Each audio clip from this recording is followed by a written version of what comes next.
I thought that was a very unique pick. Woo! How we doing, everybody? It is the Woo. Picks Podcast, the last show of November. Kyle, how you doing? Wow. Nice jersey. I'm doing great. Oh, thank you. Yeah. Go Lehigh, baby. Go Mount Hawks. Go Lehigh. That's a big win for the Lehigh Undefeated, bro. Mountain Hawks. Yeah, it's huge. Yeah. They're 12 and 0. in the FCC. 12 and 0. They what are they? Fourth overall. No, they got bumped down to 5. They were ranked 4 going in, How? and they got bumped down to the 5 seed in the playoffs. They beat a ranked team on the road. How do they go down? I don't know. That's crazy. It was a close game though. Good game. That's wild. Yeah, it was a close game. We've got a lot. Hell, the Lehigh spread bookmakers incredible right now. 20.5 was the spread last week. They won by 20, and then the spread was 10.5 this week. They won by 10. There you go. Incredible book by the sports books. I thought it was 11. Especially with the Lehigh seems obscure. Oh yeah, I think I ended up hammering. It was 11. It opened at 10, or I think it closed at 10.5. Well, then they won by 11, didn't they? They won by 10. Mm-hmm. Hey, close performance.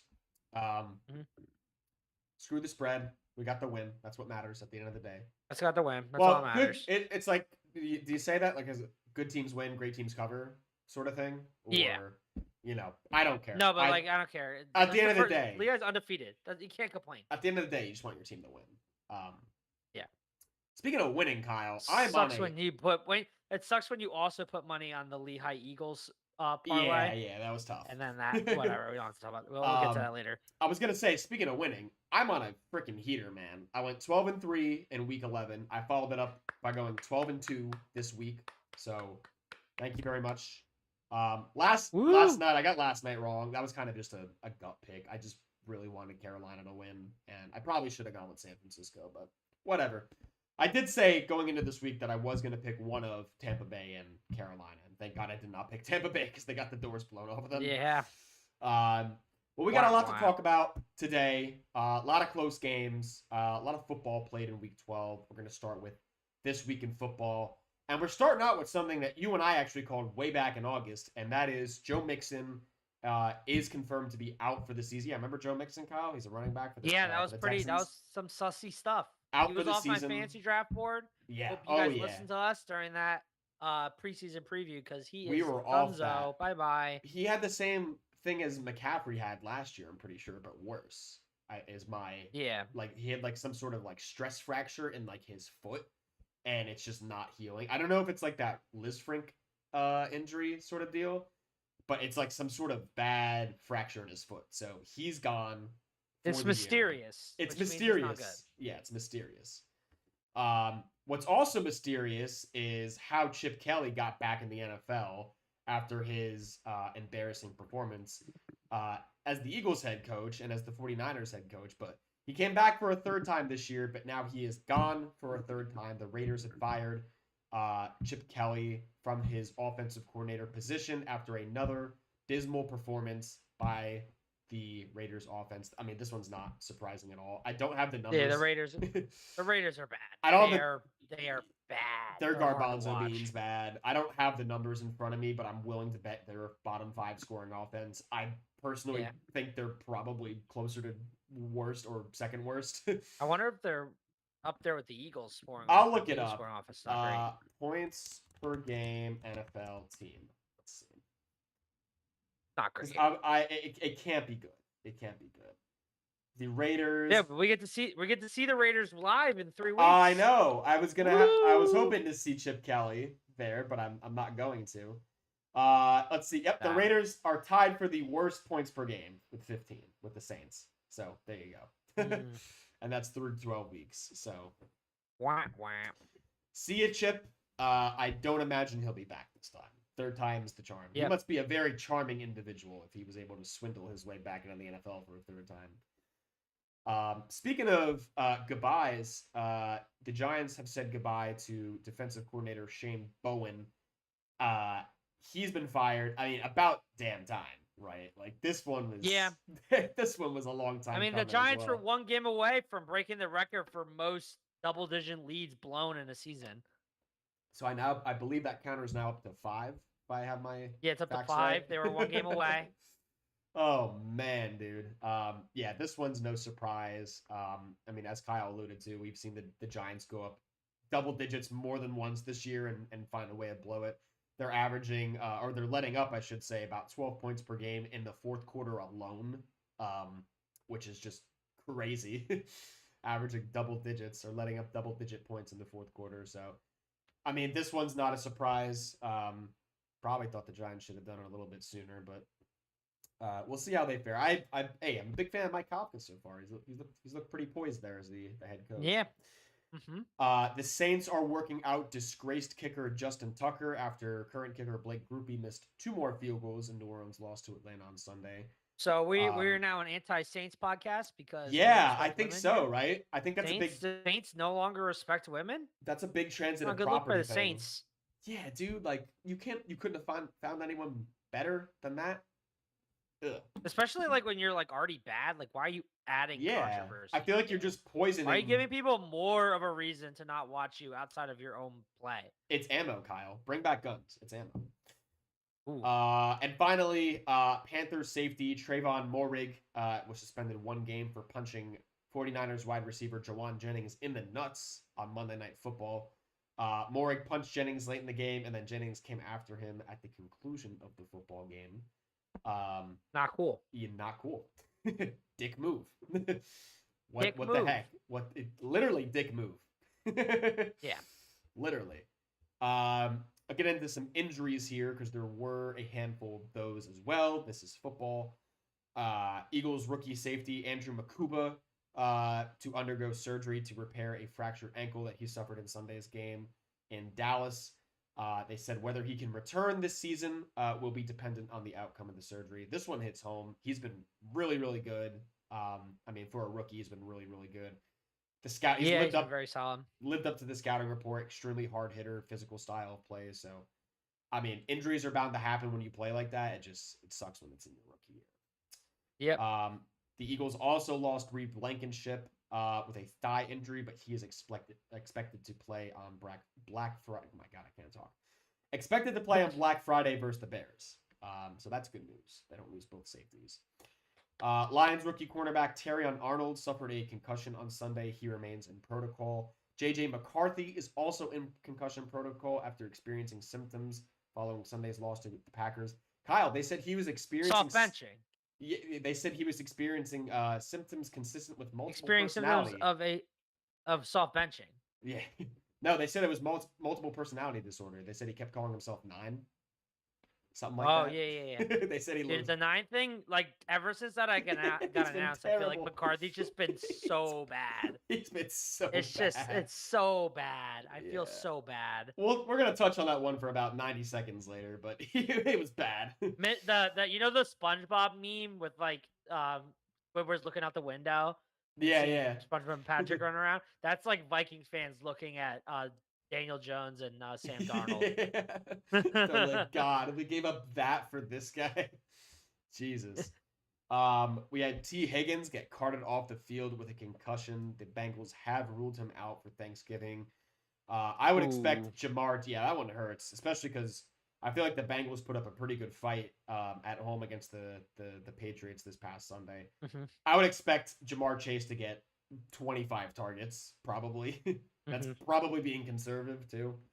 I agree. Alvin Kamara also left Sunday's game against Atlanta with a knee injury. He was later diagnosed with an MCL sprain. They said it's not season-ending, but he will miss a significant portion of the rest of the season. Patriots rookie left tackle Will Campbell was also carted off the field with a knee injury. Was also later confirmed to have an MCL sprain. He is considered week to week, but the Patriots haven't ruled out adding him to the injured reserve list. And finally, and this one hits both of us hard, considering he was part of the Tease. Baker Mayfield exited at halftime with a low-grade sprain to his non-throwing shoulder. An MRI confirmed that thankfully there is no fracture and that he is questionable to play in week 13. So prayers up for Baker. Did you watch that? That was kind of nuts that he like went into the tent. I know. He like came out. it's He's an Iron Man. Deja vu from when he was in Cleveland. He's an Iron Man. Not good. They need to force him to not play. You know, I feel like if and especially now that the Bucks have lost, what is it now, 4 to 5? I think they need him healthy. They need him healthy for a playoff push. I mean, they're sitting at, I think 7-4, so they're in a good enough position where they're 6-5. Oh, they're 6-5. So I don't know. Yeah. I don't know. With Carolina on their heels, man, I don't know if they can afford to sit him. But we'll have to. I mean, obviously, if he's not healthy, you know. I mean, did you see? Like, he was his left. You know, Baker though. Baker's not going to let him just. He's not going to exactly. Let him It's up sit. to the doc. It's going to be up to the doctors. Yeah. I think the doctors got to force him not to play. It's going to be a that's repeated Cleveland situation. That's what's going to happen, unfortunately. So let's hope he gets healthy. It does suck. He's a very fun guy. Let's get into some football games. We're going to start with Thursday night. The Buffalo Bills taking on the Houston Texans. Kyle, I nailed this one. I nailed it. You did. Houston 23. This was an excellent Buffalo pick by you. 19. This is absolutely going to be a top 10 pick for me. I was very nervous to pick it. I'll tell you, on top of that, I also made a game-winning fantasy decision by benching Josh Allen, who finished with 4.5 fantasy points. Dude, I was so nervous. He just scored 60 last week. It's completely asinine for me to even consider benching somebody who had that good of a performance, but I did, and it worked out. No, so. Houston's defense is so good. Oh my God. This is a huge win for Houston. Dogs. I mean, they're right back in the hunt. They're on the outside looking in now. 4 out of their last 5 they've won. I mean, I think this clearly begs the question, right? Just to stick on Houston. Should they just keep benching CJ Stroud? Like, should this be a soft benching situation? Because I think it should. I don't know. It sounds like I think they already ruled him out for next week. I don't know if that's the case. I have to look that up. But I mean, dude, they're winning.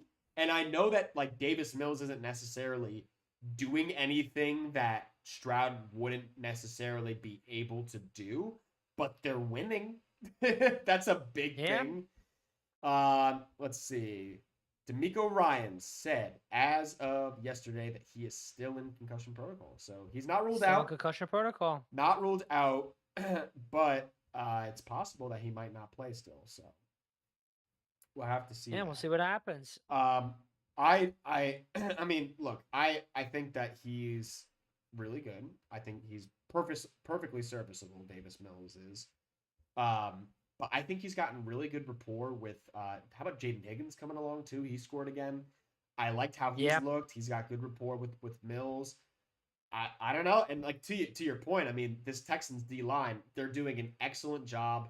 They got off all their blocks. They sacked Josh Allen 8 times. 8 times. Crazy. 8 times forced on 3 Thursday. turnovers. Yeah. I mean, they're dominant. They're dominant. And we knew they were dominant, but now it's like they're beating teams like Buffalo. That is absolutely going to keep you in the playoff hunt. That's absolutely going to do. Yep. It's going to do wonders for your team.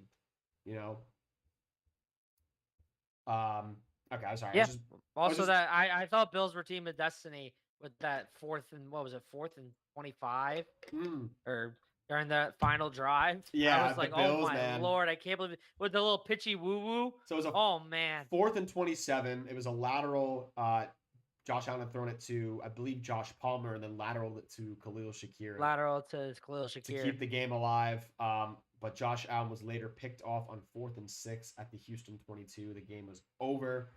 I think for the Bills, right? I mean, did you see did you hear the crowd? The crowd in that game. Oh yeah, dude, they came out. They caused that penalty when it was 4th and 1. Which then led to the interception, and when the referee came out, and I was like, because I was listening to this on the train because I was in the city, but I didn't really hear the volume, but he came out and he's like pass it, and I thought it was gonna be pass interference. Dude, he milked it. But he goes like pass interference, and then he goes on the offense. Dude, he milked that shit so bad. Dude, I was like, dude, what the heck? No, I hated that. No, I love that show. It's a show, Matt. Dude, it's a movie. It's the ref show. I hate that. That's iconic shit. Dude, he goes pass interference on the offense, and they're like, like that shit's iconic. Yeah, no, that's literally like something out of a movie. If this is the cost of bad calls Maybe it's worth it. I don't know if it's worth I'll it. take. I don't think it's worth it. I mean, but so just to touch on Josh Allen real quick. I mean, all over the place. Again, I think he's too used to playing hero ball, and there were multiple instances where I thought, hey, the check down's open here. Hey, the drop off's easy here. Hey, maybe it's easier if you take off and run here.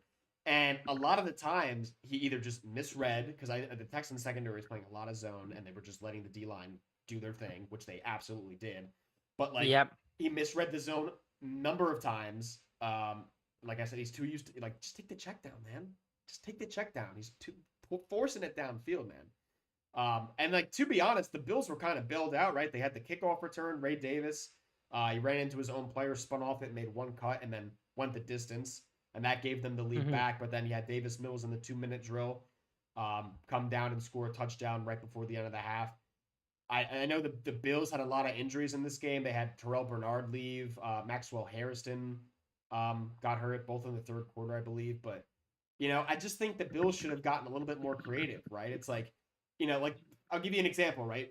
Fourth quarter, 10 minutes to go. James Cook got stuffed on third down with the, fine with the play call, whatever. But then on fourth down, they ran it right up the middle again, and they didn't get it. It's like, that's kind of when you want the ball in Josh Allen's hands, right? And that was when the camera panned over. He was visibly frustrated on the sidelines.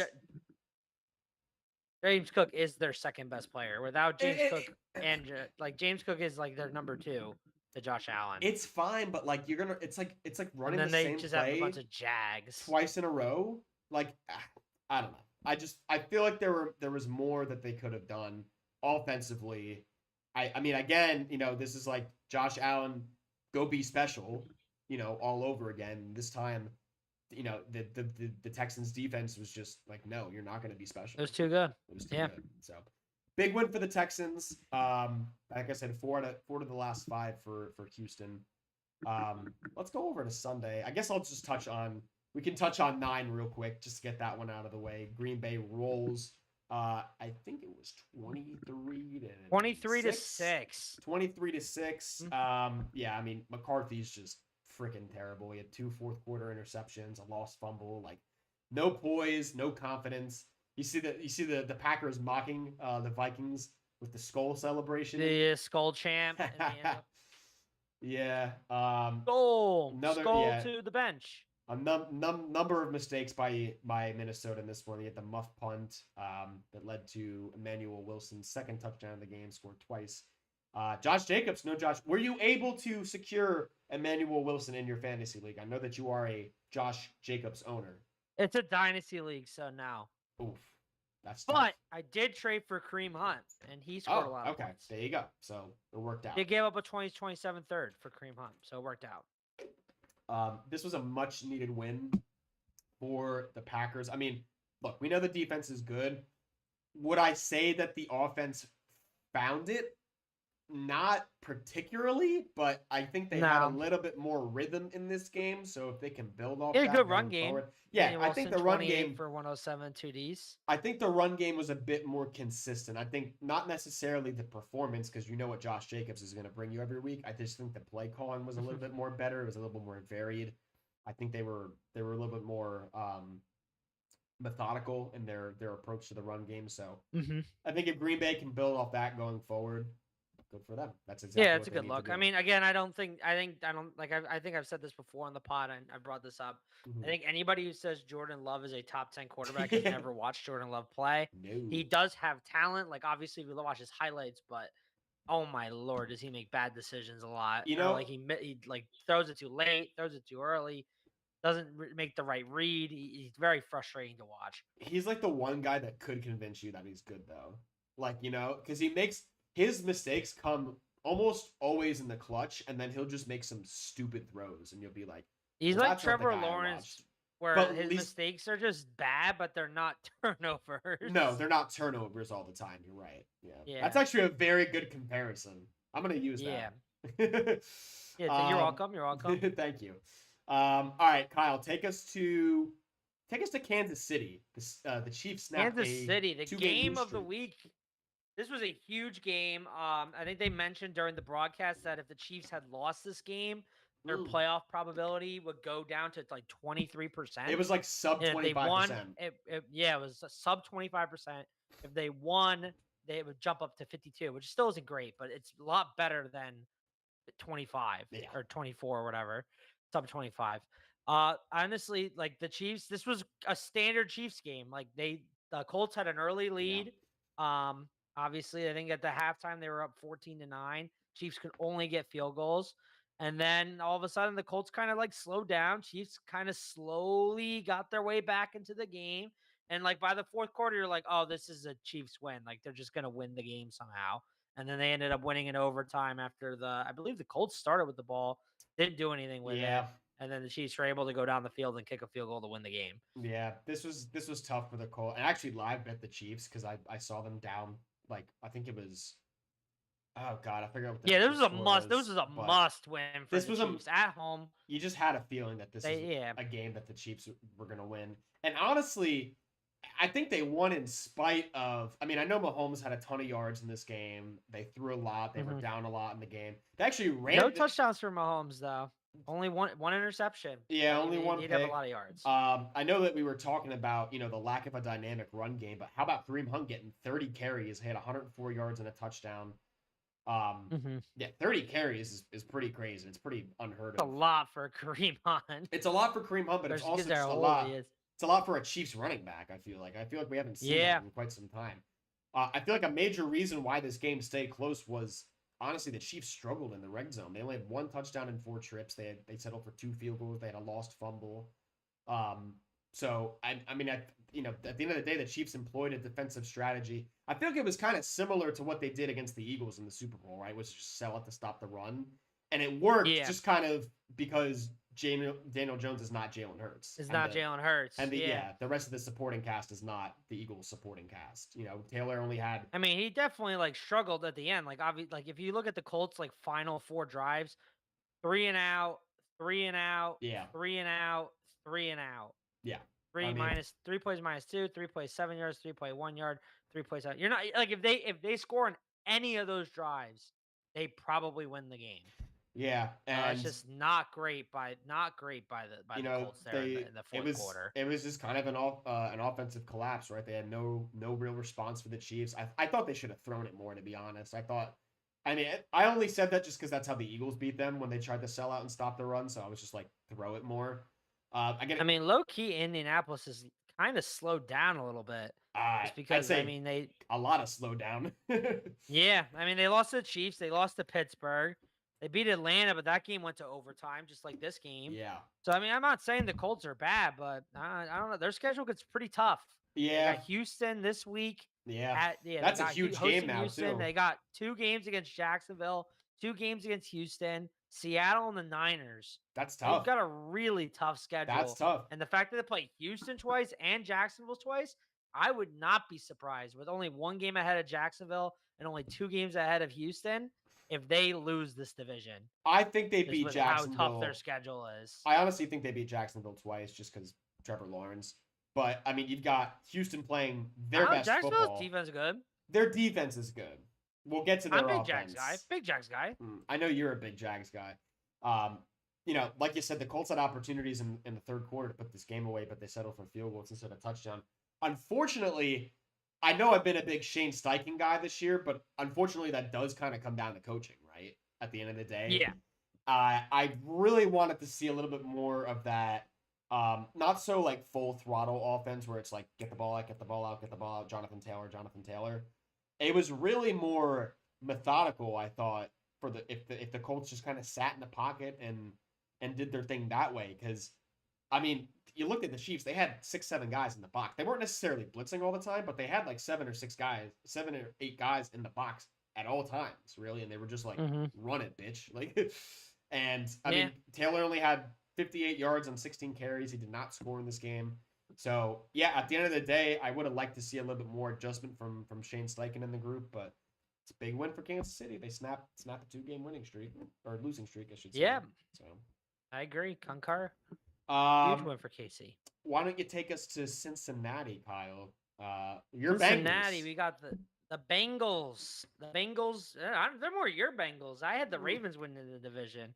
I guess so. They were my Bengals. Hey, recall. they were my Bengals when Joe Burrow was actively. They were my alive. Bengals last year, which was just a bad Yeah. pick in hindsight. But you got the Patriots beating the Bengals 26-20. This game very close. I mean, I thought the Bengals had a real chance in taking this one. Drake May Yeah. didn't look great beginning of the half. Speaking of our Drake May, I got our Drake May glaze. Oh, I thought you for were the week. I thought you were gonna say Tua turn the ball over because it was a pick six. Geno Stone had that. No. Drake May could never. It's- Drake May glaze of the week is Yeah. on mindset. Ben Murphy's Drake May glaze of the week. It's about mindset. Started the game looking awful, but he didn't spiral. Instead, he settled in, bounced back, and led the team to a solid, if fairly unimpressive, win over the Bengals, a team they should win against.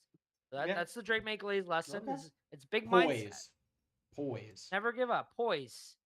Things could start out bad, but you can always bounce back, and that's what they did. Fair They're enough. the first team in the NFL to reach 10 wins. Yeah, it's crazy. Granted, 10-2. if you look at I believe their strength of schedule right now was, I think the teams they've beaten have a Oh, it's combined winning bad. percentage of like Yeah. 32%, and they still have a pretty easy schedule.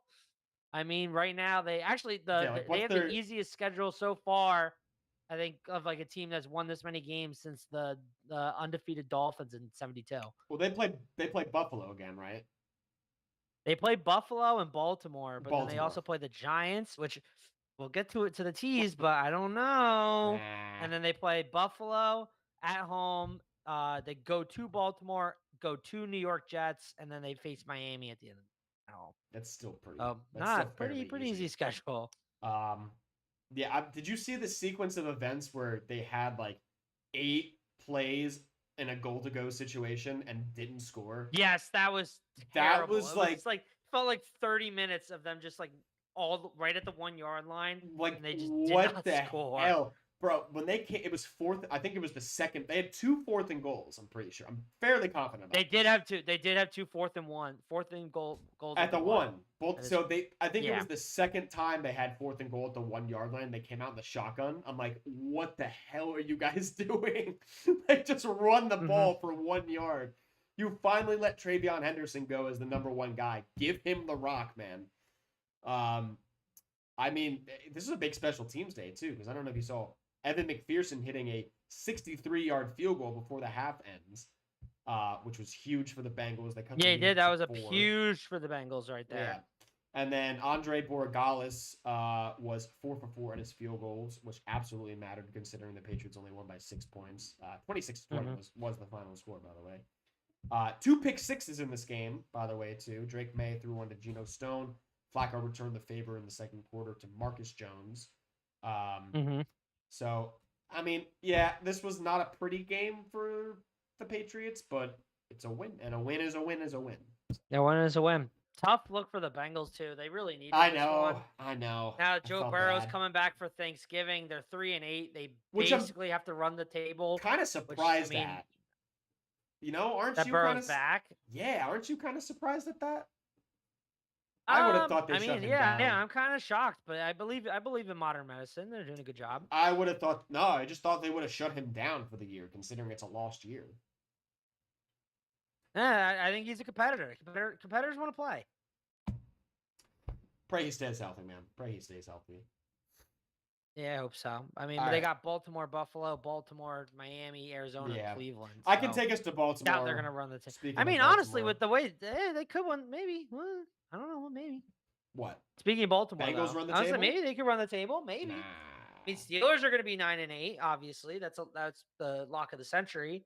And the Ravens, they don't look too hot. If we want to go to the Ravens Jets real quick. We'll see. Yeah. I'll touch on the Ravens and Jets. Ravens get the win, 23-10. All I want to say is this, right? Because you've been telling me before we started talking today that the Ravens don't look good. They're this, they're that. I think Lamar, and I think you're on it too, because I think they did announce. Did they announce the toe injury thing? There's whispers in the KB grapevine. I wholeheartedly believe this because, I mean, you look at Lamar running around, right? It's like, and just the play calling in general, the lack of design runs. He's going down a lot more voluntarily on scrambles. I mean, I give the Jets credit. They did have a lot of it covered up down there in the secondary, but I mean, he's not running well. He's not. You've never really seen Lamar be one to just go down, right? Unless it's like an obvious sliding situation where he's running full speed at like a linebacker or something like that. Yeah. And especially in open space. A lot of this was kind of like, it kind of reminded me of how Jalen Hurts has been playing these last couple of years, where he's just super, super conservative and just goes down all the time. Yeah. I think he's hurt. I think he has to be hurt, and this is the reason for that. Yes, I agree. I think he's hurt as well. I mean, in general, I mean, the defense still is great. Kyle Hamilton I believe, was hurt in this game. That's not good to see. No, it's not. Also, just quick little.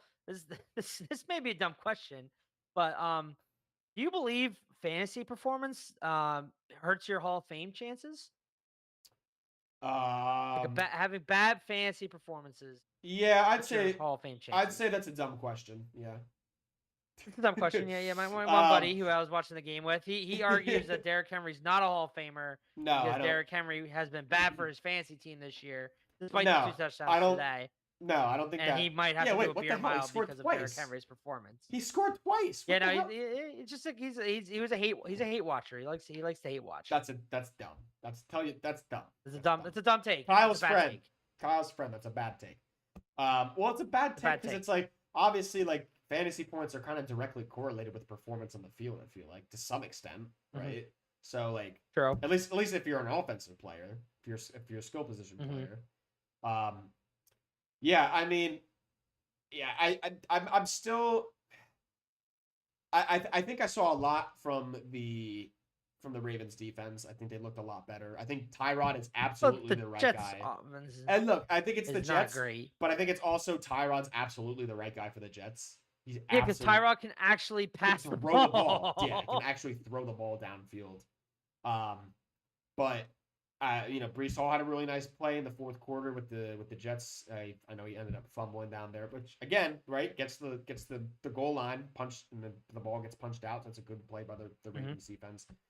I did want to call out Jordan Stout, Ravens punter. Have a day. They absolutely have Jordan Stout to thank for this victory. 4 punts, Kyle. Averaged 61.5 yards per punt and a long of 74.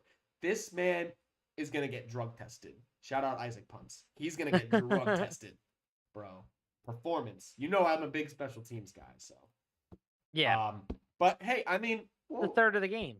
We'll see. We'll see about the Ravens. I mean, that's what? That's now 5 out of 6?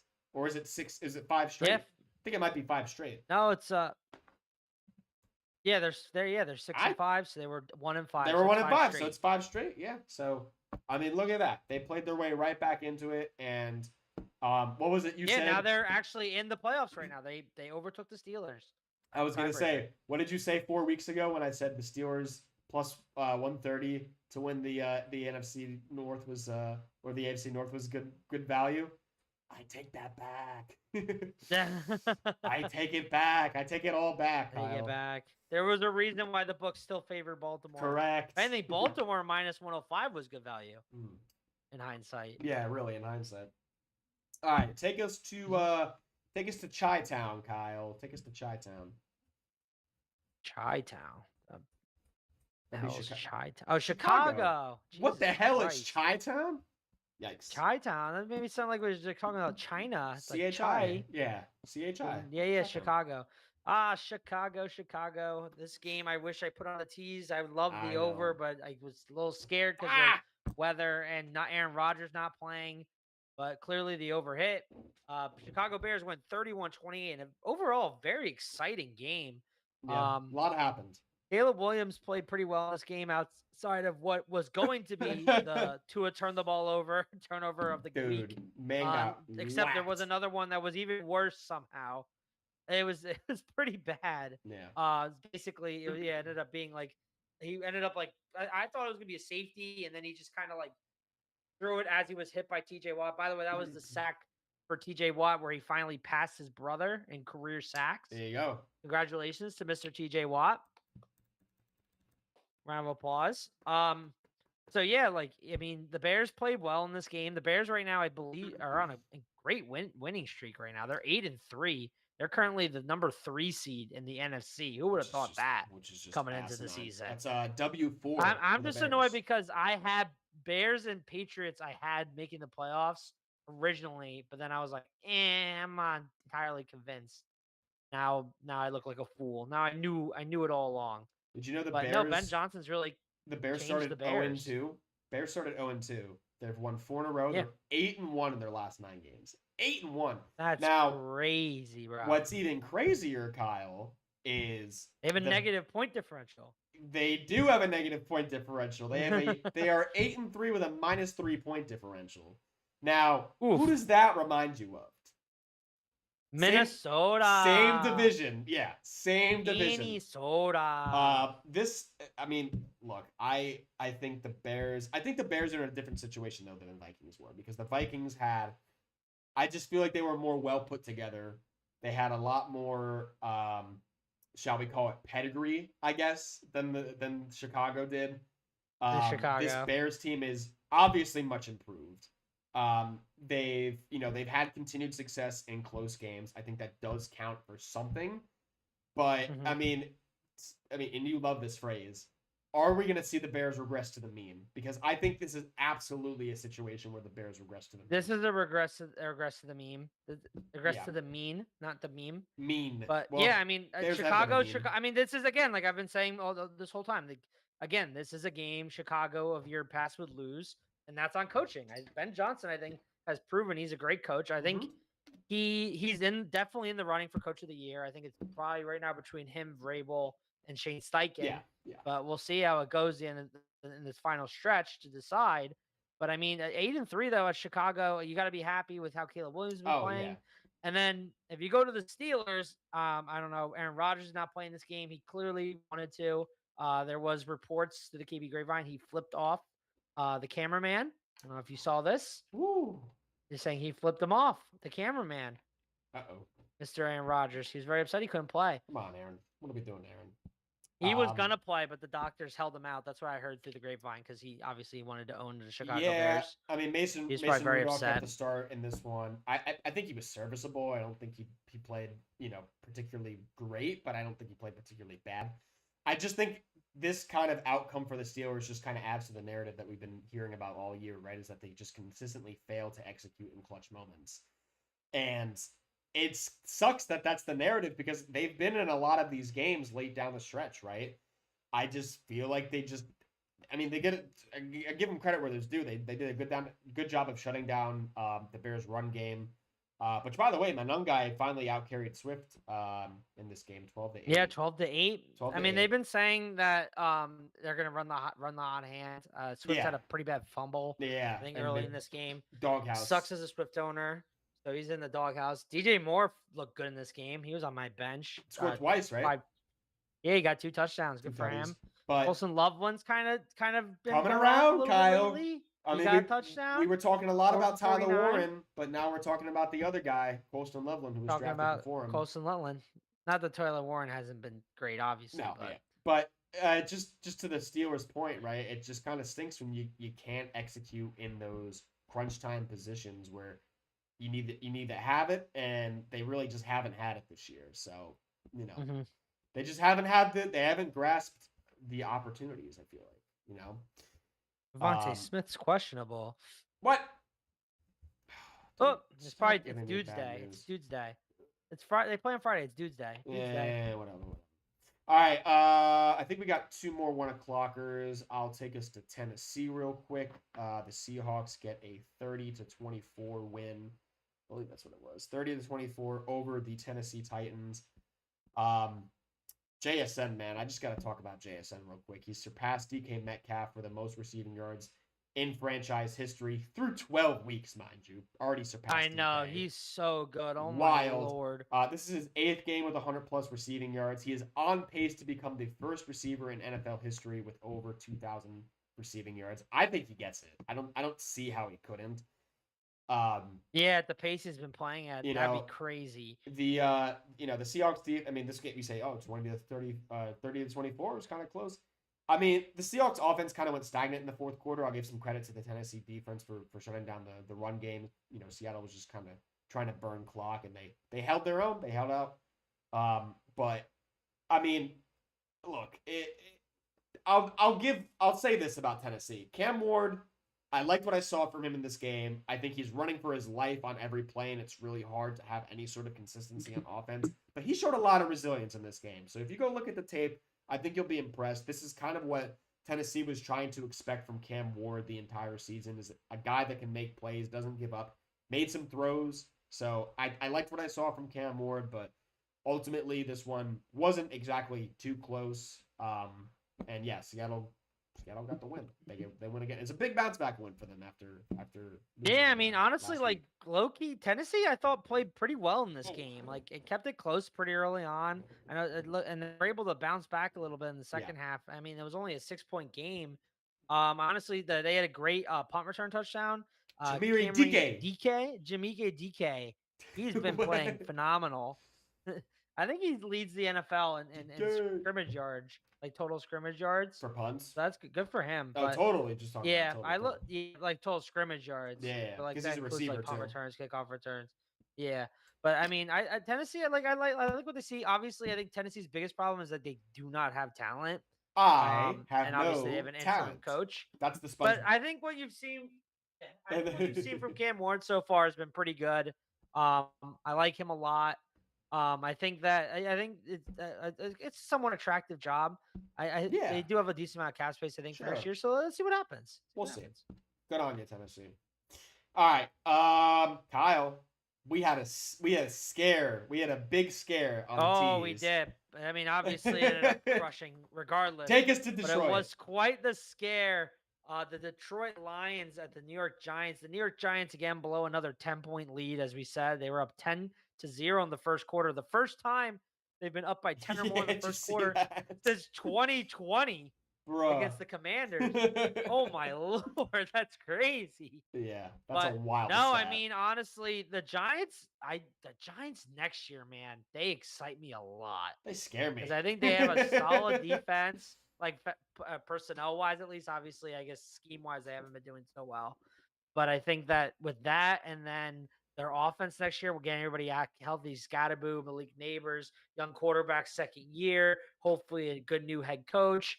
They scare me next year. I think they're going to make a big bounce back, especially like regressing to the mean, like we talked about with the Bears, for them losing all these one-score games.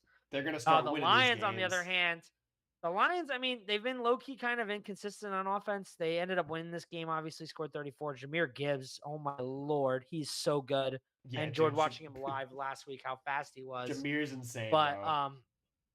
I mean, the Lions secondary is so beat up. This is just the way they play, I think, is physical at this point. They're like kind of similar to the Niners, where just everybody gets hurt because they play so physical. But the play of the game, Matt, tell me you saw it. The Jameis Winston. Oh my God. Catching the ball, bullying the guy down for a 34-yard score. Oh my God. I remember I was watching that with my buddies. We were all hungover for the Lehigh Lafayette game, and we were going nuts. We were like, oh my Lord, Jameis. I didn't even care if the KBTs lost. That's how cool that play was. That was sick, dude. Planted his feet, caught it, put the spin on him, bro, and then just ran it in. Like, and he wasn't even like all that hype. He was just like, yeah, like that's just what we do, you know. I did it. Yeah, I mean the Giants' offensive prowess, which I didn't think we'd be talking about, right? They had the flea flicker to Wan'Dale Robinson early in the game for the touchdown. Isaiah Hodgins found his way into the end zone. You mentioned the throw and catch to Jameis. I mean, the Giants were really executing on two things, right? They established the run, and then they hit him with the play action, and they hit him with the trick plays. Yep. And I mean, these two things, Detroit looked totally unprepared for, right? Like, I'm more so shocked by the Lions' ineptitude on defense than I really am the Giants or the Lions' ineptitude on defense and the Giants' defensive performance, right? They just did not look prepared on defense at all. Yeah, but also, like, I mean, I all respect to Jameis, though. I cannot believe that they were like, you know what? They had to Jameis think about it, bro. in the building, and they were like, Russell Wilson is our starter. And obviously, when he went on the field today for the coin toss, on Sunday for the coin toss, they lost because right Yeah. after that, Jameer Gibbs got like a 71-yard touchdown he's so to win good. the game. Home The run. game-winning touchdown overtime, and then obviously Giants could do anything with their possession. Well, I mean, not But, I really. mean, yeah, They marched down. They they're marched. driving a little They bit. got yeah, into but, Detroit yeah. territory. I know Aiden Hutchinson had the They did, walk-off yeah. sack. I mean, yeah, the real headline here is just another fourth quarter collapse by the Giants. Like you said earlier, this is now the 10th time, or the 5th time this year that they've had a double-digit lead in the fourth quarter and lost. I had mentioned going into this game, they were giving up 11.2 points per game in just the fourth quarter alone, which is by far the worst in the league. The Giants had 10 plays of 20-plus yards on Sunday, which is just crazy to me, considering, I mean, the fall from grace for this Lions defense. I know we've been talking about next man up. I know we've been talking about all the injuries, and they did have another few in this game. But, I mean, it's really concerning. It's very, very concerning when you look at this team and just where they've been in the past, and you know what level this defense can play at. They're dogs. They're just not healthy, but whoever they're putting up there, they're just not executing, you know? Yeah, and as of right now, they're not even in the playoffs. No, and they're not. Yeah, crazy. The Detroit Lions are out of the playoffs as of today, which is just crazy. That's crazy. Yeah, Jimmy, and you already mentioned Jameer Gibbs. I mean, hey, dude, big check down merchant, Jameer Gibbs, check down merchant, but explosive would be the word I'd use. All right, let's move on to the 4:00 window. Let's start in Arizona. We'll go where the Jaguars got a win in overtime, 27-24. I'm just gonna say it on record. Trevor Lawrence is bad. He's not decent. He's not great. He's not good. He's bad. And the thing that I've been preaching for more than a year now, I know I was really big on him when they won. I forget what week it was, but earlier in the year when they beat Kansas City. Big on it then. You know, he just cannot read NFL defenses, right? It's just very, like, you know, first and goal, he threw the INT at the end zone. It was tipped at the line. He's just not seeing over the line. I know there was a pick six that, you know, the line got the ball got batted at the line. He didn't even clear the line of scrimmage. I mean, you had Jacoby Myers, but he didn't really beat his man. But the throw was way behind, so I don't really even think it mattered. And mind you, they're down 4 at this point, so this is huge. He threw another INT. He had 3 INTs in this game and a lost fumble, so he had 4 turnovers just by himself. Yeah, tough day. And they still won just because, look, the defense this year, yes. I'm torn on saying they're elite. They're very good at taking the ball away, clearly. They force a lot of turnovers, and they come up clutch. And I think they're a very good... I don't think they had any turnovers. They didn't have any... No, they didn't have any turnovers in this game. Not in this game, but they are good at what was it? They were good on either third down or fourth down. I forget which one it was. I should have had this written down, but they're good at both. I'm saying in general, but I'm saying specifically in this game they were good at one of them. I mean, this game basically the Cardinals went 5 for 16 on third down and 1 for 3 on fourth down. Okay, so they had 2 fourth down. Definitely there. I got to bring it back though to this one play, which I'm sure you saw. The Parker Washington punt return that was not called a safety. Did you happen to see this? Yes, I did see this because I remember all my friends were like, "Oh, it's a safety," but I believe we talked about this last week. So with Xavier Gibson that was 2 weeks ago? The game against Green Bay. Yes. Obscure rule. I'm going to preface this by saying that no explanation Gene Steratore gave me will justify that call. It's a bad rule. No. That's the rules. It's the rules. It is correct by rule. It's a dumb rule, Kyle. So basically, it's the rule. Where would we be without rules? The Matt? Cardinals. Where would we be without rules? We'd be lawless. Better animals. off, bro. We would be way better off if this was a safety. Lawless I'll tell you that. Animals without any rules. The Cardinals had punted. The ball it hit the ground and was about to roll into the end zone, but it took not roll, but it bounced. It was about to bounce into the end zone. The Cardinals gunner caught the ball before it went into the end zone, like planted his foot beyond the goal line, jumped and threw it back into the field of play. Parker Washington, the Jaguars returner, caught it at the 5-yard line and then ran into the end zone and was tackled in the end zone. So you're like, oh, safety, right? Yes. The rule is no. if the punting team touches the ball, touches it at all, it cannot be a safety. So the ball would go back to the spot that the punting team touched it if the returner doesn't advance it to a better spot. Well, That's no, the rule. that's the rule is it's like if you can, That is as the the rule. return team. No, yeah, you can touch it, you can claim. Like obviously, they're not going to pick the safety It option. can't be advanced backwards. But you can pick whichever spot you would like. Yeah. But which I mean, obviously you're not gonna pick a spot that goes backwards. Yeah, right. But that's how the rule's written. Right. Which is dumb. Which is so dumb. No, the rule's not written that there cannot be a safety issue. That's how it's written. It's it prevents it from.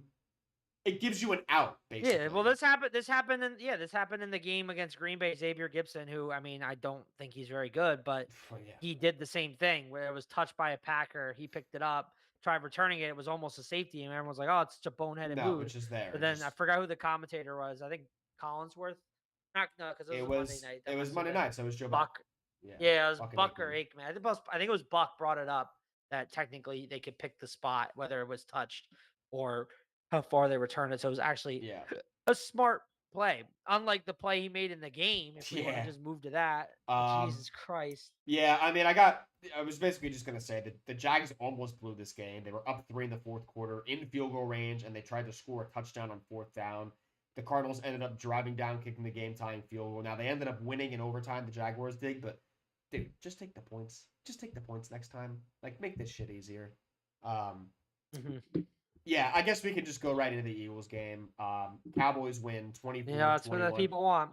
I hate being right, Kyle. I picked Dallas. I had an inkling. You had texted me when the Eagles were up 21-0. I said the reverse jinx is real. You said thank you for picking Dallas. I thanked you, and then I said I hope I'm not right. And then they lost, and I said I'm right. I hate myself.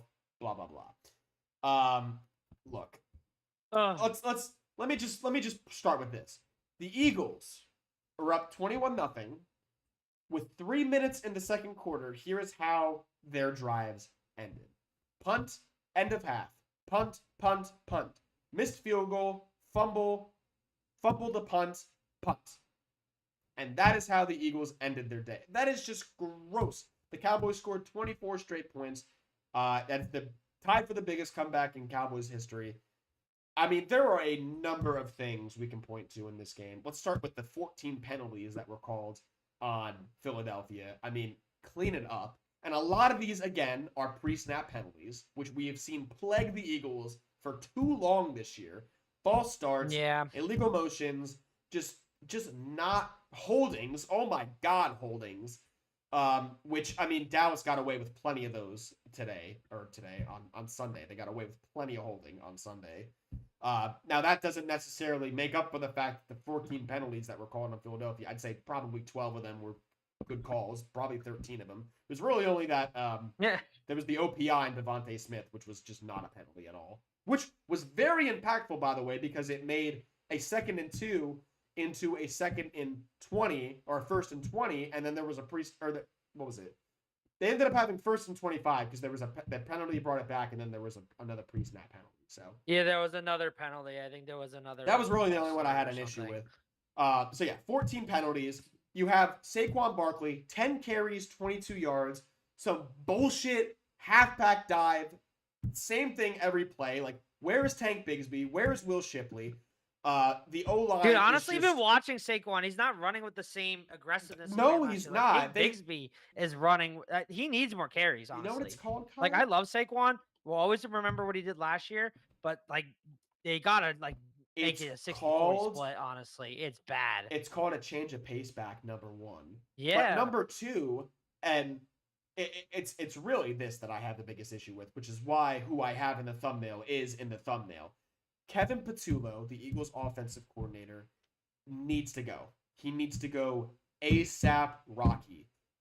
I have seen so many former players on Instagram, on Twitter, on any platform. Did you see the? Are you talking about the Nick Foles specifically? I am talking. No, I Did didn't you even watch see it? Foles. It's more than just him, but like, But oh I my believe I lord. know. I saw Jason Avant's video. I saw Chad Ochocinco's breakdown. I saw Dan Orlovsky's breakdown. I saw numerous breakdowns just being like, bro, look at them. Here's how they come out. This is what they're running, and it's that every single freaking time.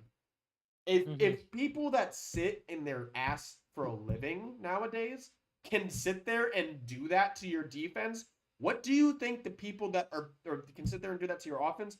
What do you think the people that are get paid to play defense for a living are doing? They're probably salivating, man. Like, we're running a middle school play. Like, the playbooks of middle school.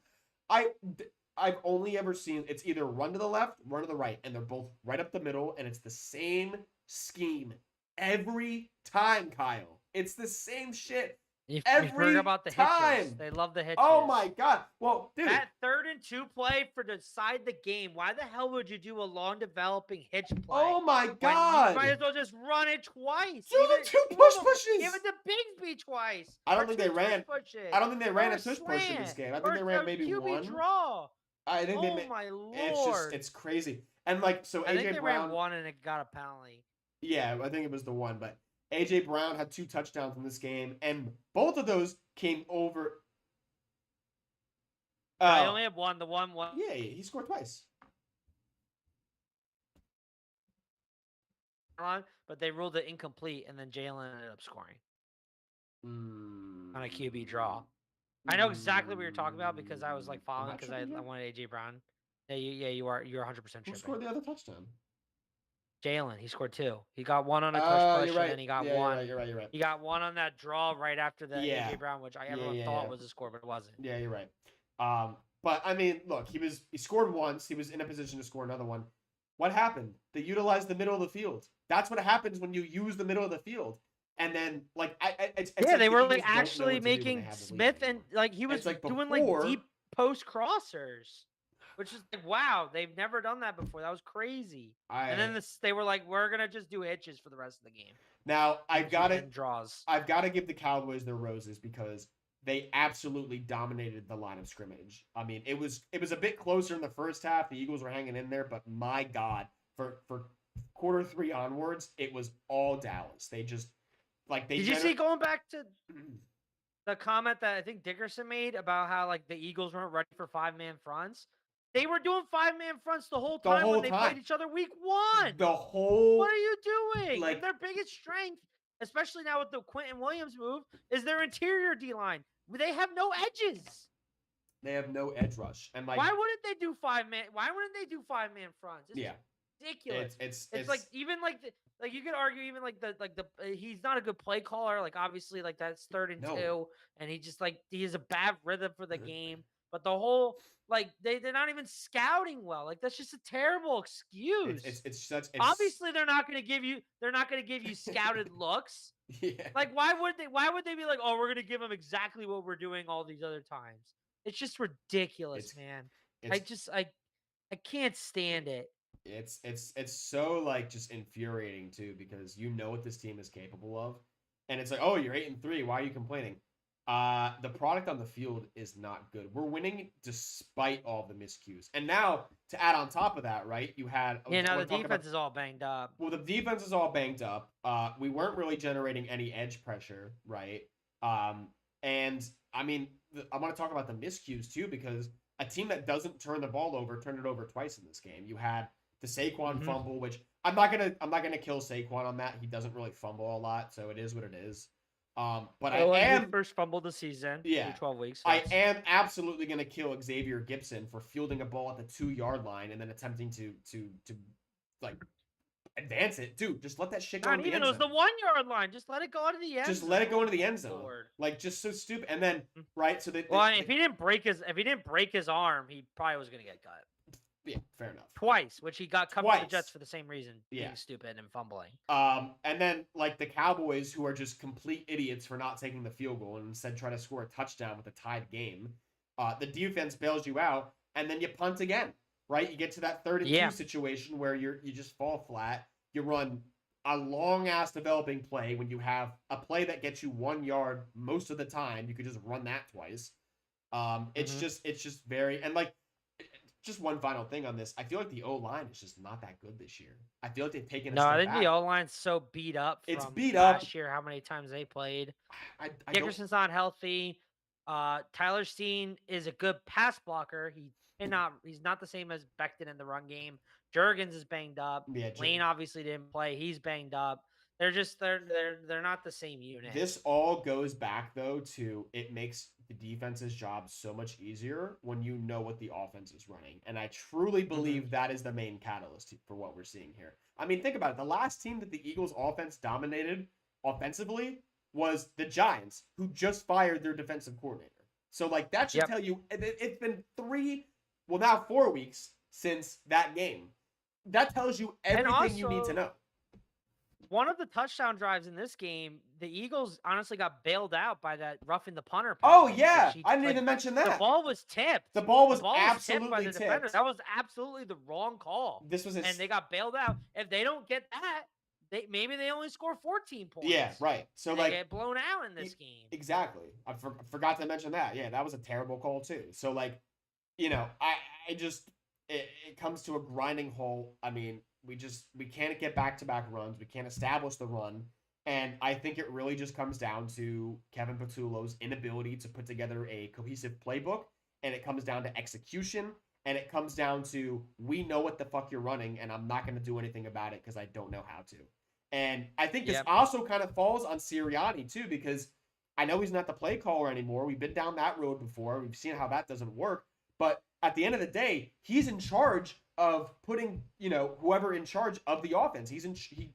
Kevin Patullo is his guy. And he is his guy, and he says, "Hey, I'm going to put you in charge of the offense." That's a Sirianni decision right there. And I don't know if you saw the presser where he goes, "Oh, we're not really considering making any major changes to the offense." Well, buddy, you better, because it's going to get worse before it gets better. So, get out of town, KP. Hats off to Dallas, though. They looked a lot better in this game. They did. I mean, it sucks that right now with I'm biased, but like they have a tough schedule, but I mean they look good. Like if they only won a couple games early in the season, they'd probably be in a good position to make the playoffs. Because the offense is really explosive. I agree. Give Dallas credit, and the defense has honestly looked a lot better too with the new additions. Obviously, it's looked better. They've gotten a lot of pressure, so it's looked better. I like them a lot. Kyle, I believe you have. I hate them, but I like them as a team. I believe you have an award to give out in Las Vegas. I do. Las Vegas. We have the Browns and the Raiders. By the way, before you give out your award, how the hell was Las Vegas favored in this game? Did you see that 3-point favorite? Dude, I said that. That's why I was like. That's why I threw it on the tease. I didn't even like. I was like should I saw like I was like looking through the things and I was like, Browns. I never pick them. And I was like, what the hell? Why are the Browns plus? Well, no, because I usually start looking on Sunday, so the Raiders hadn't played yet. So I was like, ooh, that's something to keep my eye on. But I want to see the Raiders play. And the Raiders looked god awful against Dallas. And the line didn't move. So I was like, how are the Browns plus money? This is absolutely free. And it was absolutely free. Yeah, it was Browns absolutely win 24-10. And so, I mean, customary by the Raiders. I was going to say customary by the Raiders to score that one touchdown with 5 minutes to go in the game, too. So it wasn't even really that close. I know. It was so bad. Shedeur Sanders' first Cleveland Brown quarterback to win in his first career start. I thought he was all right. Well, nothing spectacular, but he had a couple nice plays. He had that one deep ball. Yeah, Myles Garrett was freaking out. Yeah, that was a pretty good throw. I forget who it was too. I think was it Tillman? Might have been Cedric Tillman, maybe.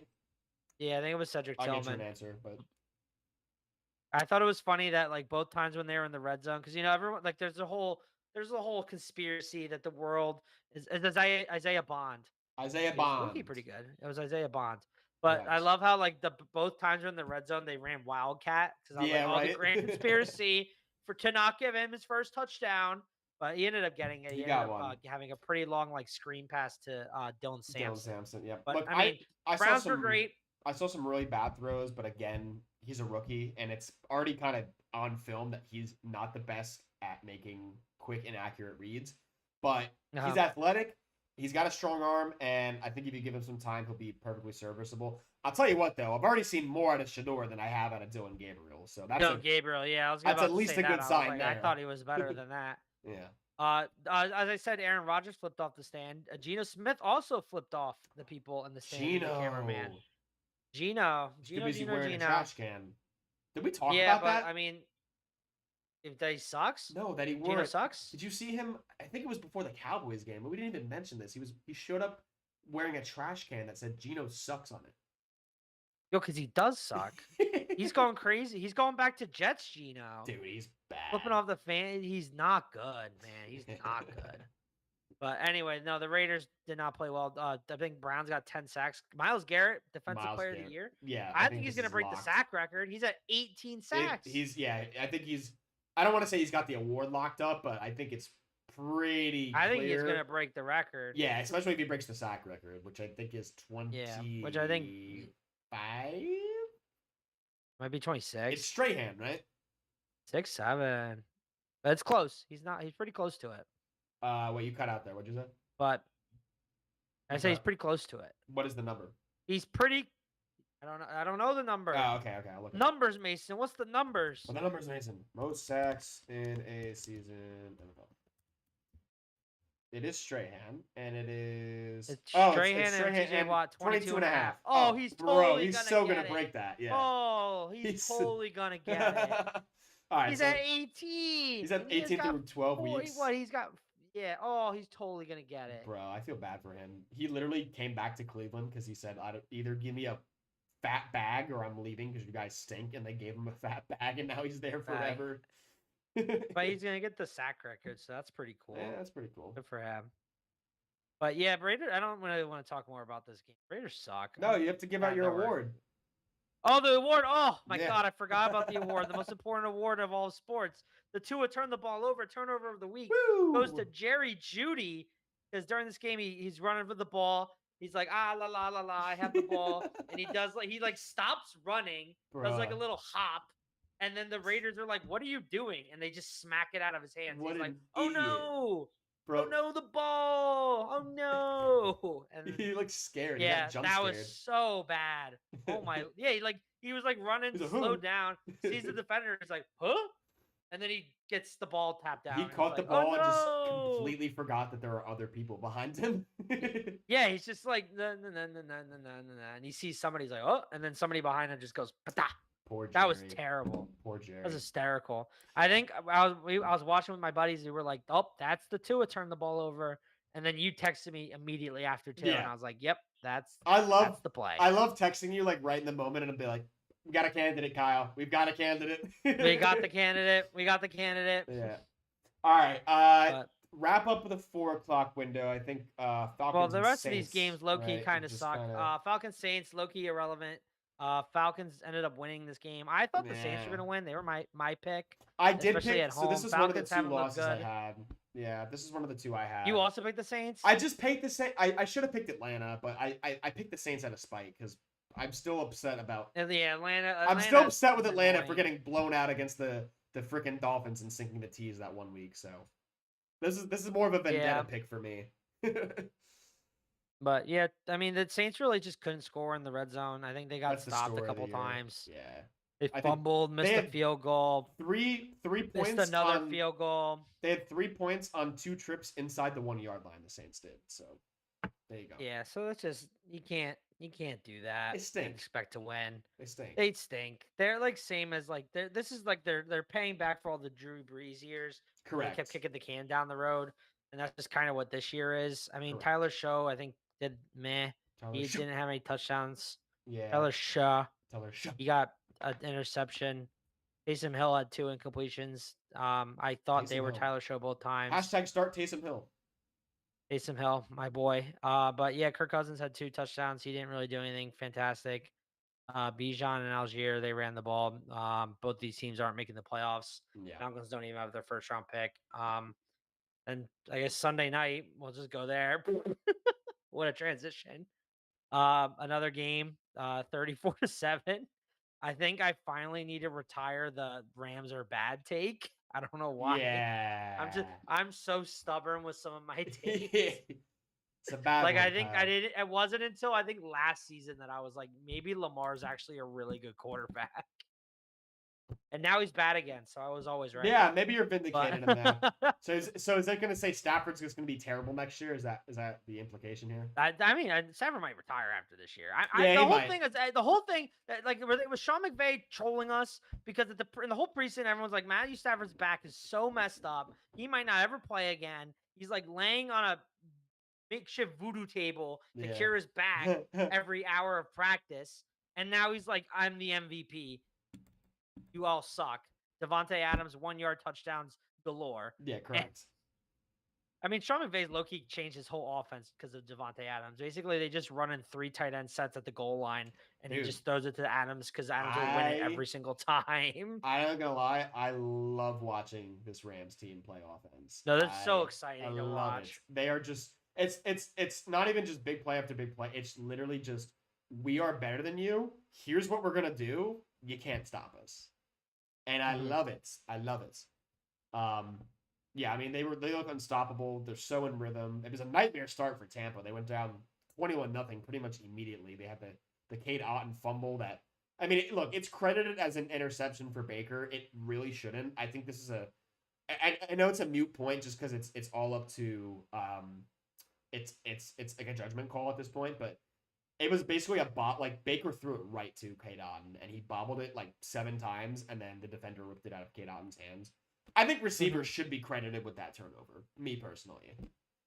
Yeah, it's kind of a moot point. Keep track of it, but but the Rams are really good. I got 2 stats for you on this one real quick. The Rams haven't trailed since week 6 when they were down 3-0 to the Ravens. That's the last time they were losing a football game. And this is the 4th straight game that the Rams have been +2 or better in turnover margin. So they've been dominating on all facets of the game. And yeah, I truly, truly believe they are the best team in football right now. I agree. All right, let's wrap up Monday Night Football. Bucks are also really injured. I think Bucks need to sit Baker. I think we already talked about this, but yeah, do that. Yeah. I wouldn't be. I still think they'll make the playoffs. I think they're better. They're right there. If they're healthy, they're fine. If they're healthy, they're fine. I just don't. Who's it now? Kyle Trask. Just gotta get healthy. Is it Kyle Trask? No, it's Teddy Bridgewater. Oh, it's Teddy. That's right, bro. I was listening to this on the radio and I'm like, Teddy, let's go, Teddy boy. I love Teddy Bridgewater. It's just Kyle Trask got cut. Damn. He was around for a while. Yeah, I guess so. Bum season.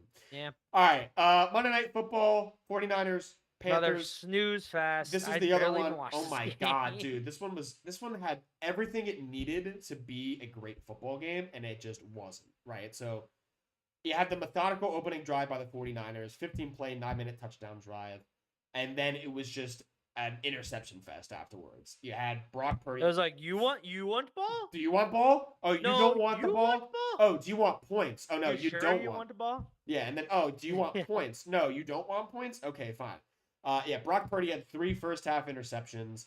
I mean, I'm so upset at the Panthers because this, in a vacuum, this was a good pick. This is the other loss I had, by the way. I told you this was a gut pick for me. I was dead set on picking Tampa or Carolina. I went with Carolina.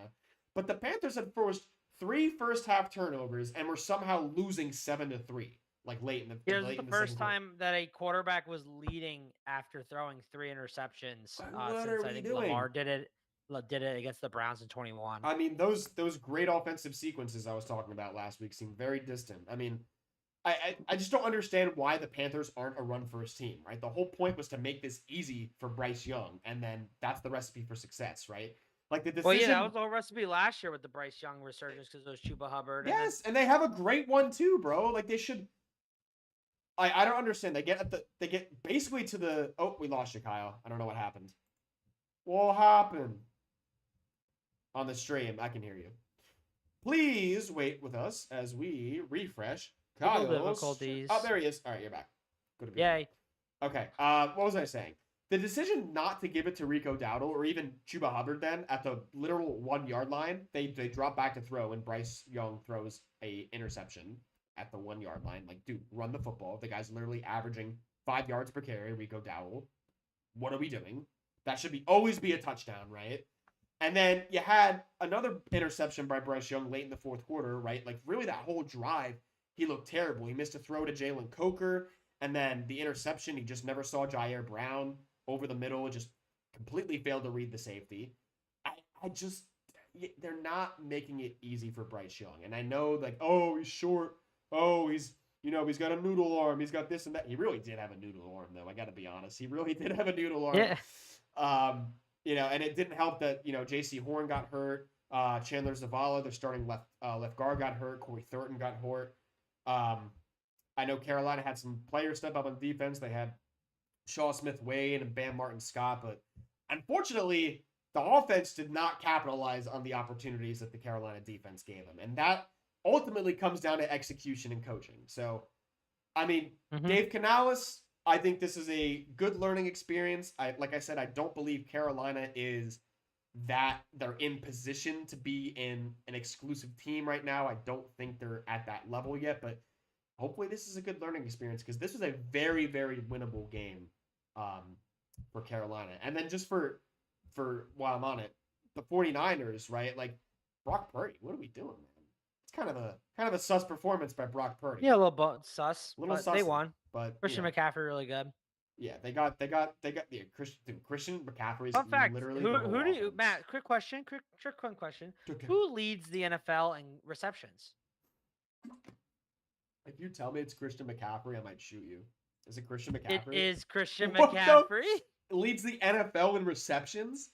Christian McCaffrey currently leads the NFL in receptions. I gotta see this. He doesn't believe me. I Kyle's crazy fact of the game. It's crazy like, fact of the week. Why would you lie? But I have to see it. There's no shot. Dude, Look at this. Oh my God! Loading. Oh, look at that reaction. He's got one more Kyle's catch. mind blowers. Bro, Is this a new segment? Matt's mind blowers. Yeah. Matt's mind blowers. He's got one more catch than Trey McBride, Puka Nacua, and Jackson Smith and Jigba. He's got more catches than Jamar Chase, dude. What the hell? That guy gets peppered. He gets What a stud. He has more catches than a guy that gets 20 targets a game. That's freaking nuts, bro. That might be the stat. That's the stat of the week, man. Maybe we should introduce that. Stat of the week. Yeah. Oh my God. Jesus. All right. Well, on that note, I guess take us into the KBTs. I know we had a tough beat. I know you mentioned it. Yeah, it was a but bad now, now we've got the feast. Now we have the KB feast. The feast. So those unfamiliar with the feast, I started this last year because I thought feast and tease rhymed. And I thought it was a clever idea. I thought it was a clever idea because of the fact that there's three. Yeah, you feast. It's Thanksgiving. You got to feast. There's three. There's three on Thanksgiving, one on Thanksgiving Black Friday. games, and then one Black Friday. That's four, so here baby. we go. This is the feast. I had to pick these 4 games. Correct. And then obviously I will do another 4 on Sunday. Normally the way I do it is I put a unit on the feast, which is just the Thanksgiving games and Black Friday. A unit on the regular teas, which will be the Sunday, Monday games. Spoiler. And then I put them all together for one big tease, which is plus 700. So I'll put either half a unit or a unit on that. What I'm gonna do is I'll post both together on Sunday morning, on Thursday morning, so you have it before. We'll do the regular teas, then you'll get the feast, and then you'll get what the odds are for all 8 legs together. Which, by the way, hit last year at plus 1,000. Did hit last year at plus 1,000. Plus 1,000. So if you put a unit on that, when we said we were up 11 units last year, most of that include that if you did do that. Well, no. The plus 11 most, didn't include had you hit the KB feast. There you go. You had bet the KB feast, you would have been up 22. Woo! There you go. So woo. Anyway, but here we go. Give it to us. First game. Give me the Packers plus 9.5 against the Lions. The Lions, low-key, a little sussy. I mean, the biggest sussy with the Packers is their offense, and the Lions defense is the biggest sussy for the Lions. The way the Packers defense plays, they're really sure tacklers, and they get guys in space. The Lions offense, which again, this happened week 1, it's also like their goal is to get guys in space, to get yards after the catch, especially with Gibbs and Amon-Ra. The Packers are built to kind of shut that down. I think this game will be close. The line's already moved. It opened at 3.5 for the Packers. Now it's already down to 2.5. I think that the Packers. I don't see the Packers getting blown out here. I like not plus 9.5. You're cutting through the 3 and the 7. Yeah. So yeah, give me Packers plus 9.5. I just checked, and the Packers have never not covered that this year. So knock on wood. Yeah, I figured. I didn't have time to check that. I just confirmed because I was my suspicions were correct. Mm-hmm. So yeah, I mean, even the Lions at home this last week against the Giants, they didn't cover that. Obviously, Are we so, going Cowboys here? Oh no, I know what you're doing. I know what you're doing for this one. So here we're going. Chiefs, Cowboys. We're gonna go. Actually, I don't know. I don't think you're gonna expect this, but we're going the under here. Whoa! Under what? 59.5. So this if you believe in me here, which I'm gonna spit some facts of why I like this. Bet the QBTs as close to the start of the Thursday games as possible because it's statistically better to bet unders closer to game time. I think this over-under is inflated partly because on Thanksgiving, obviously, a lot more casuals are betting the games. So overs, which are very popular with casual bettors, have increased. This opened at 50.5. It's already gone up 2 points in just a day and a half. So just keep that in mind. I wouldn't be surprised if it goes up more. Honestly, this goes back to what I was saying before that the Cowboys defense has been playing a little better. And then honestly, the Chiefs defense is really good too. The Chiefs in their past, I think 5 of their last 6 games, the regular under has hit. Dallas in their past 3 games since the game against the Broncos, this alternate under of 59.5 has hit.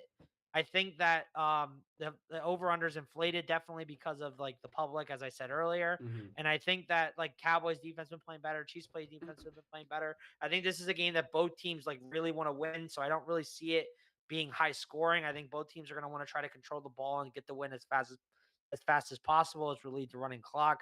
And so because of that, I don't really see this being a shootout, just how both teams are built. So yeah, and 59.5 is a lot of points. It's a So lot. yeah, give me 59, under 59.5 here. I think that's a shark play. I like the logic, and I really like the logic of waiting until the game like as close to 12 o'clock as possible. You might get under 60.5, which would be yeah. I just checked. The Chiefs have never gone over 59.5, which is good this year. They came close. They went 59. Cowboys have, but not since the trade deadline. I like the logic, Kyle. And also against bad defense. Yes. Well, except for the Packers. Oh no, since the trade deadline, you're saying. Okay. Yeah, I like the logic. I I don't feel strongly one way or another, so that's a you decision right there. I don't see. Part of my other option was I was thinking about Kansas City to get Kansas City +3 because Kansas City's must win, but I feel like that was too much of an emotional bet. Yeah. So I took that away, got a little more logical, and I'm going with the under here. I think that's the shark play here. All right. Let's see it come to fruition. Now, this next one, I want to hear your take. This next one, I am taking the Bengals +14 against the Ravens. As I've said earlier, again, this is kind of contradictory. I'd rather bet this as soon as possible than wait, like I said for the Chiefs Cowboys. There's inklings of John Harbaugh, I think, said on Monday morning that Lamar's fine. Reports came out late last night / early this morning that Lamar has a toe injury. As I saw in the game last week, I don't think he looked great. I think the Bengals have something to prove with Joe Burrow coming back and a vengeance. It's also an AFC North game. Those games are usually always close. The Ravens, I mean, low-key haven't been that impressive in some of their wins. They've been low-key kind of close. And I just think that I can see the Ravens losing this one more so than I can see the Bengals. I see there's more likely chance for the Ravens to lose this than to just blow out the Bengals, especially with how the Bengals played last week. Low-key, the Bengals defense has been playing somewhat better. And I think Lamar's banged up. I think it's more banged up than led to believe. I think Burrow coming back makes this game close. It's a divisional game, 14 to 14.5, depending on the book. There's a lot of points. I've seen 14. So I do like Bengals +14. Yeah, I mean, you mentioned this to me earlier. I don't know. I appreciate the logic, right? Joe Burrow's a player. I do like the point that these AFC North games are kind of close. They typically tend to be a little bit closer. It's either that or they're just complete blowouts. So hopefully we don't get that. But I don't know. I'd feel better if this was a home game for Cincinnati. But then again, you obviously wouldn't have the -7 in favor of the Ravens. So I don't know. I mean, look, you cooked last year. Let him cook. Let him cook, folks. Yeah, if you recall last year, I believe I went Giants plus 14.5 in a divisional game against the Cowboys, and I thought that was gonna cook. You thought that was gonna cook us, Yeah. and it almost did, but it didn't. So I'm I sorry. think I did the same. I did the same thing with the Raiders too on the Black Friday game. I want them plus a lot of points divisional game, and they ended up covering. So I like Bengals put 14.5 in this 14 in this game. Tell me about Friday though. I need to know. Friday. Dang. Oh boy. I mean, you So have to. I texted Matt, and This is the it's best very play of the tempting, week. but This is I changed my mind. absolutely I the changed best my play. tune. This is the KBTs. No. And when this happens, Don't. I have a strong belief. Don't. This Kyle. was a game that I probably would have went that way if they had beaten the Cowboys, but I'm not. I'm going Eagles money line here. No, wrong. This is a must win. This is a very important game. I'm not posting it. He has no faith. No. Wow. No, Kyle, this No. is easily Bears plus 14. This is Eagles dude, the money Eagles line. are getting KBTs. 7. You saw them, dude. They played Pop Warner football. The Bears have no linebackers. They have a I minus don't differential. care, They're dude. sponsoring up. They're traveling to Philadelphia. This is the bounce back spot. They're gonna do it. I believe in them. This is the KBTs for a reason. Give me Eagles money line.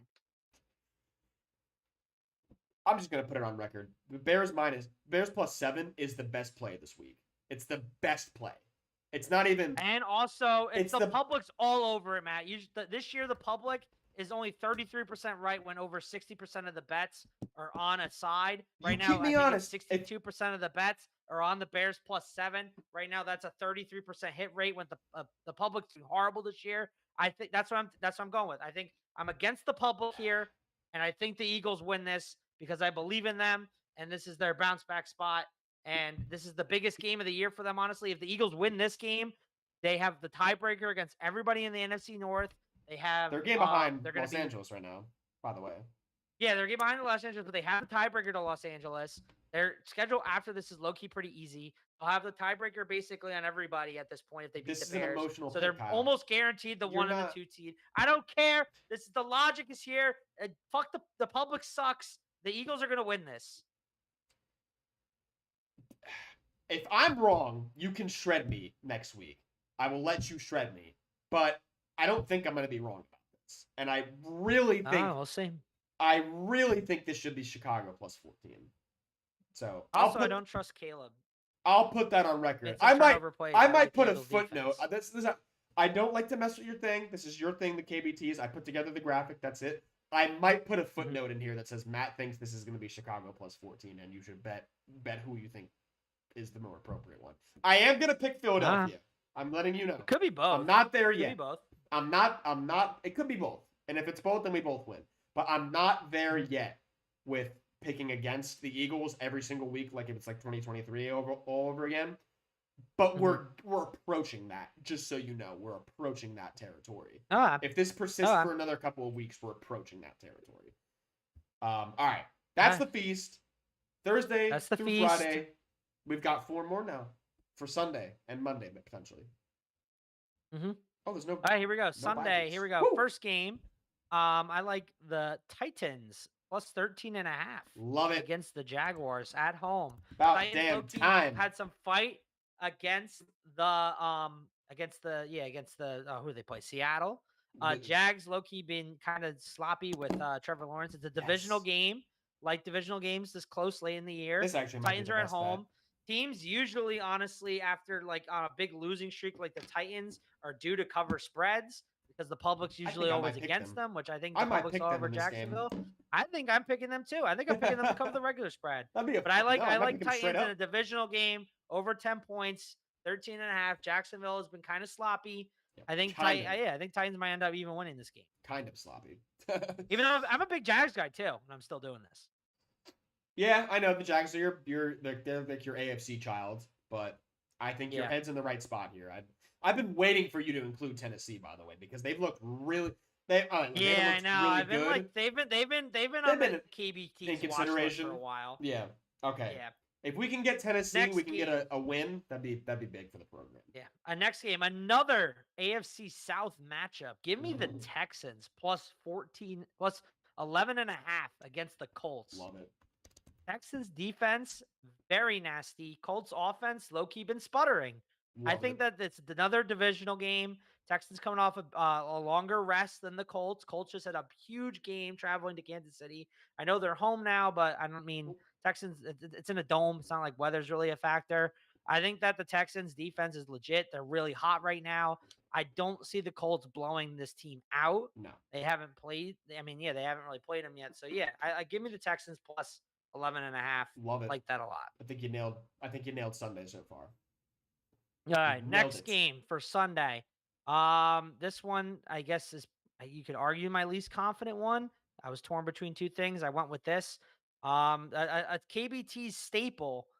Give me the Steelers plus 10.5 at against the Bills, hosting the Bills. Bills look sloppy. I think the Steelers' big strength right now, honestly, with their team is their run game with Jalen Warren and Kenny Gainwell, and like their power run game. That is the Bills' absolute weakness is doing that. I mean, I get the Bills potentially bouncing back, but the Bills are going to be on the road. Steelers just coming off a loss. Tomlin, home dog after a loss. That's a classic Tomlin spot.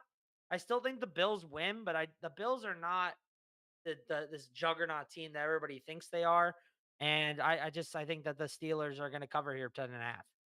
Just because I think they can run the ball really well. And that's honestly the Steelers, the Bills' biggest weakness. I don't know about that one. I'll be honest with you. It was either that or it was Cardinals plus 10.5 against the Bucs.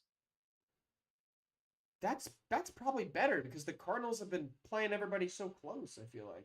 Not really though. They got blown out by I mean, arguably the Jags game. The Jags game was because of all the turnovers were the reason why that was close. They got blown out by the Niners. They got blown out by the Seahawks. I mean, they've been playing good in garbage time and stuff. So that's what kind of turned me away and made me go with the Steelers. Steelers, they're due for a win. Tomlin home dog spot. What if Baker doesn't play? Even if they don't win, which I don't think he will.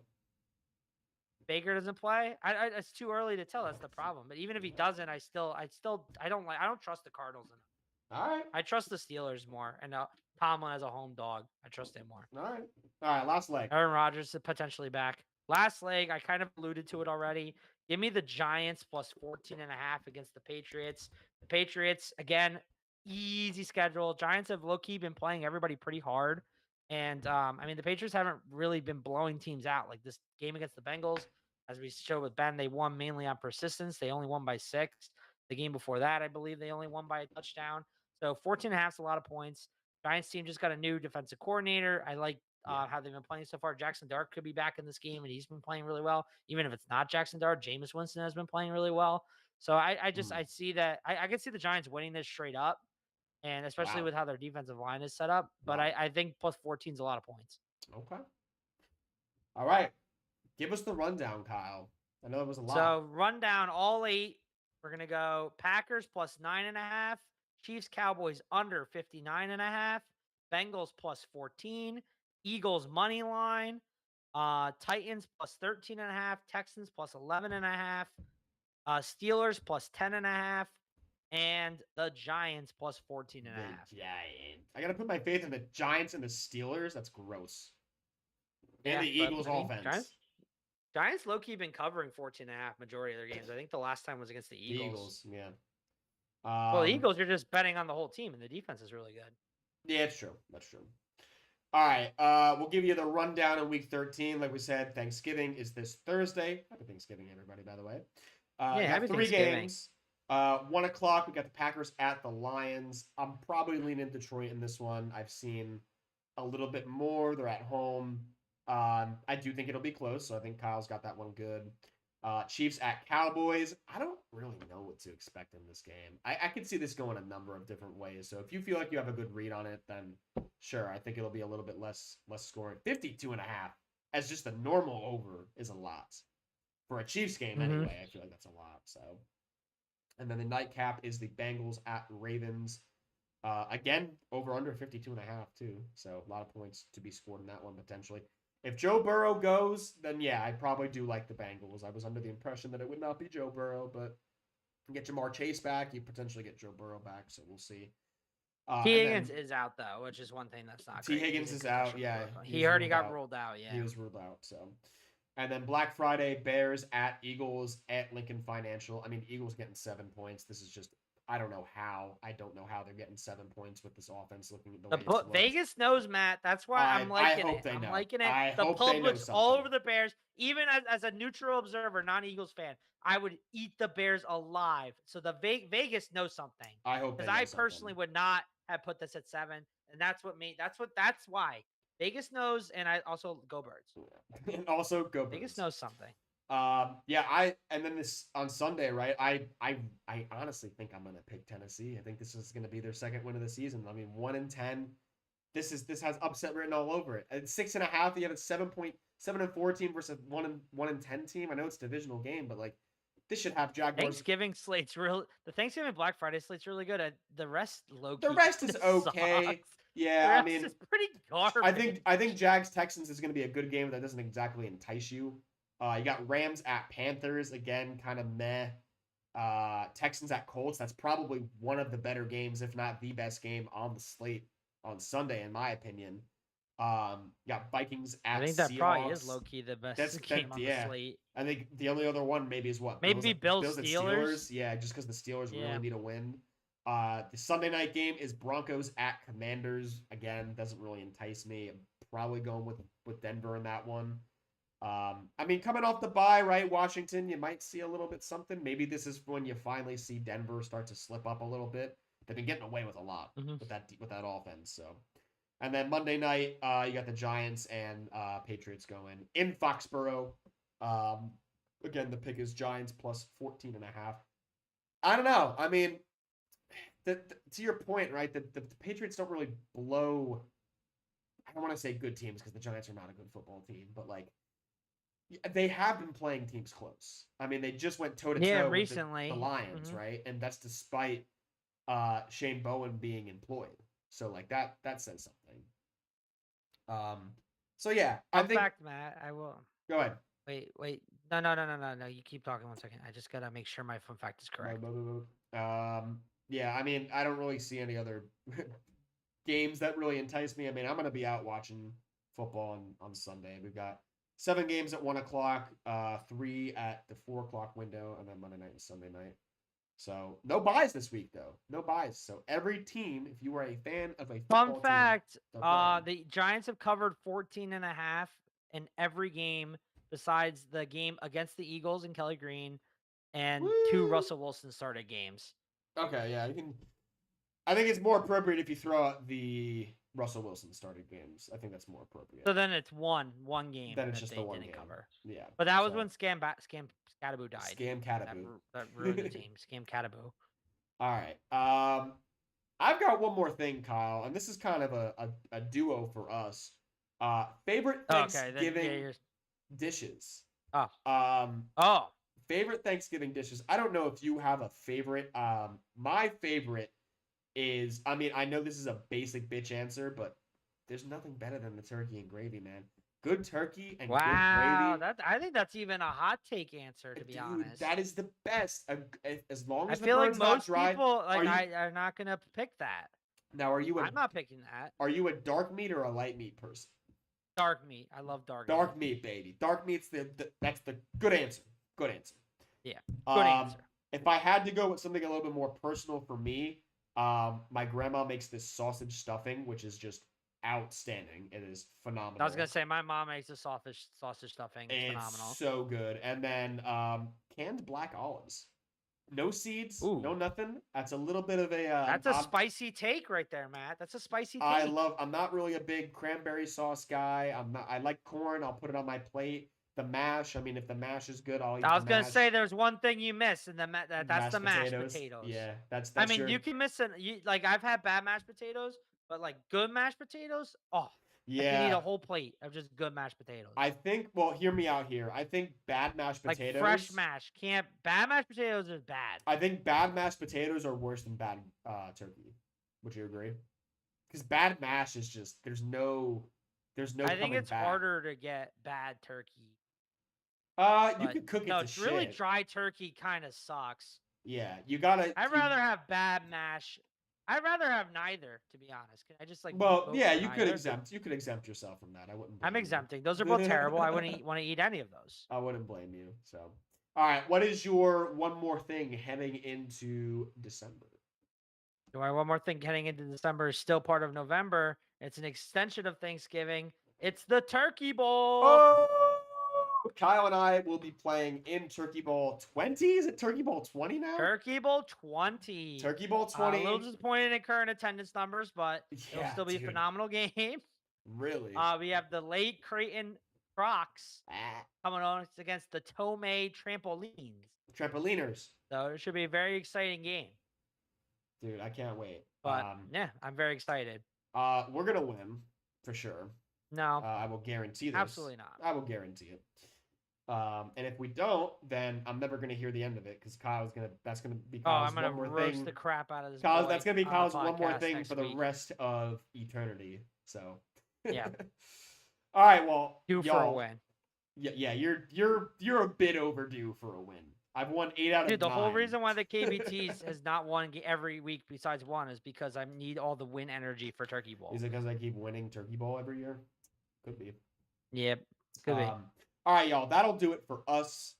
Enjoy your Thanksgiving weekend. I will be off of work on Thursday, obviously, and Friday, so I got a nice 4-day weekend to look forward to after working tomorrow. So enjoy the time with your family. Enjoy the time with your friends if you're doing Friendsgiving, if you're playing Turkey Bowl. But the most important thing is sit down with a drumstick and watch some football because we got action Thursday, Friday, Sunday, and Monday. And we'll be back Tuesday for our first show of December. So until then, yeah. Thank you everybody for watching and have a happy Thanksgiving.